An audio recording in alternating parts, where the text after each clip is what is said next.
Welcome back, Streamer Nation. I'm your host, Michael Simeone. You're listening to the SP Streamer podcast, part of the Fantrax and FantraxHQ.com family. On today's episode, we're going to be discussing another starter spotlight, and that is Tyler Mahle.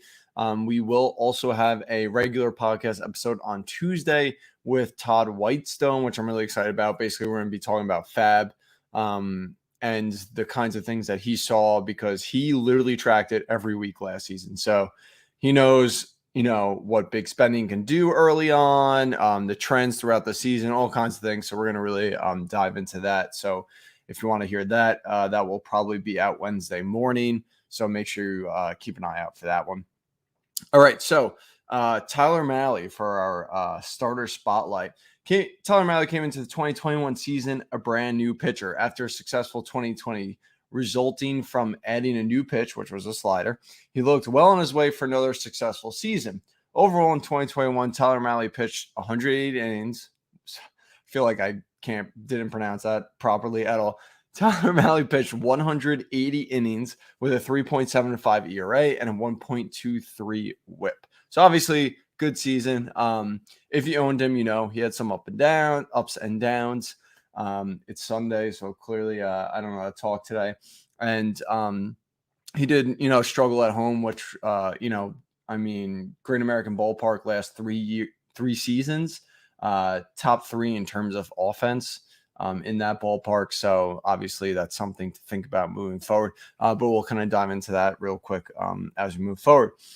Mahle looks good under the hood for multiple reasons. He has always had stellar command. He could always pinpoint his slider and fastball as well, making him a really solid starting pitcher option with a high floor. The underlying ERA metrics all align with what he did last season as he finished with a 3.81 Sierra, a 19.2 K walk percentage, 3.80 FIP, and a 3.73 X ERA. Basically saying this is what he is. This is probably what he's going to be moving forward. And everything he did last season seems pretty legit. The main crutch for Mahle is both defense and his ballpark, which we mentioned. The Reds were bottom 5 in defense last season.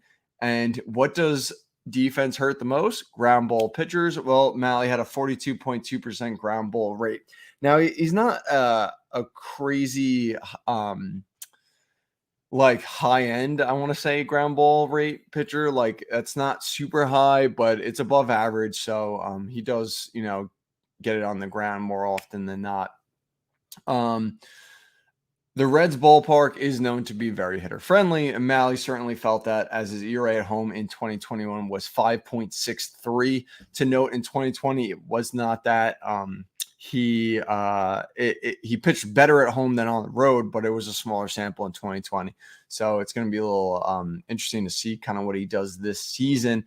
So hopefully maybe he could turn those splits around, that, or if he continues to struggle at home, which I know you don't want to do, but maybe you bench him a little bit. But overall, again, yeah, he struggled at home, but a 3.75 ERA overall. So does it really matter in the scope of things, So we'll see how that kind of shakes out coming into the season.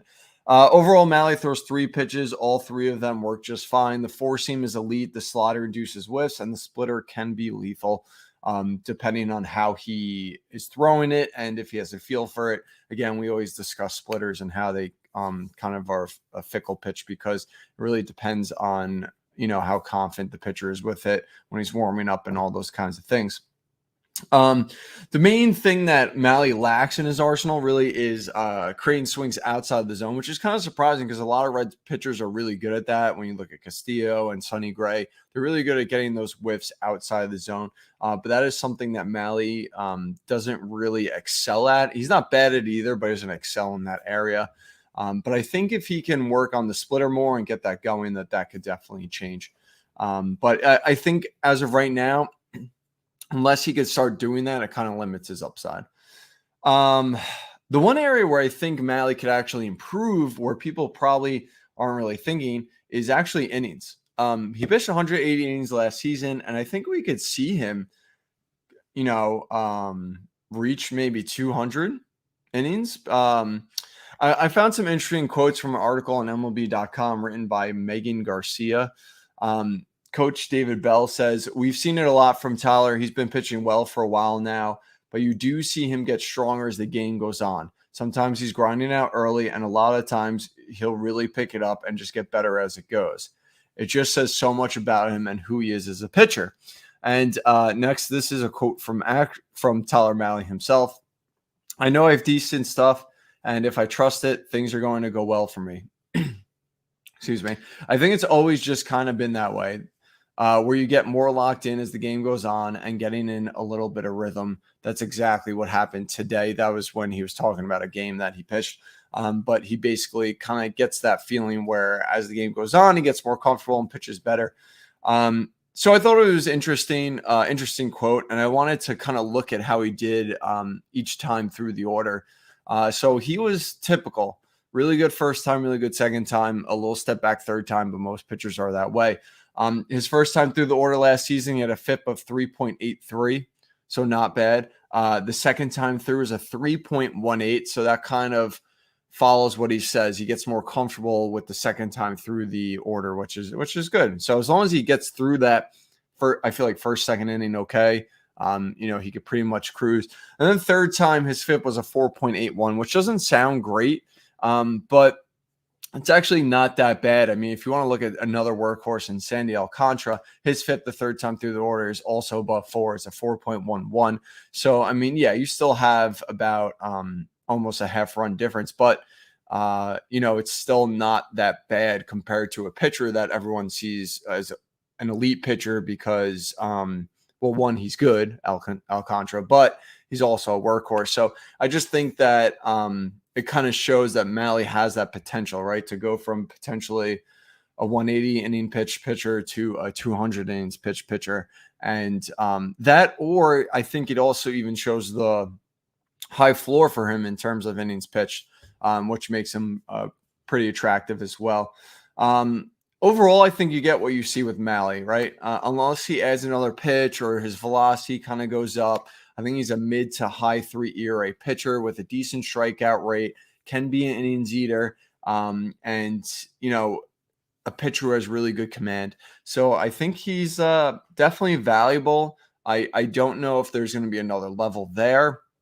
So I don't think he's going to be like the league winner type, but I do think where he's being drafted, there's some potential for profit there. And again, I think that's more so relying on the innings and that, just that really high floor that I think he has. So I think he's a pretty solid option. All right. So that does it for Tyler Mahle. Thank you for listening. Please rate and review on iTunes if you can. We're trying to get to 100 reviews. The draft kit is out for pre-order. You can pre-order it all the way till February when it comes out. If you do pre-order it, you get some bonus content, which is pretty cool. So you might want to jump on that if you haven't already. It's basically through Venmo, PayPal. You can see it on our website. Also tagged it, pinned it up on my Twitter account. And don't forget to check out our membership as well. We do a lot of things behind the scenes, a lot of extra work. So if you want to go see all those details and stuff, that's on the website as well. And we also hired a bunch of new writers, which is pretty exciting. So we're going to have a lot more content this year on the website. So definitely make sure to check our website every day. We're going to start probably preseason articles around February, and then we're going to keep pushing them out there all the way to the end through the season. Hopefully we have a long normal season. I think we will. But we'll see there. All right, guys, thanks for listening. And like I said, Wednesday morning, there will be a new podcast episode out with Todd Whitestone talking about Fab. So definitely check that out. And we'll talk to you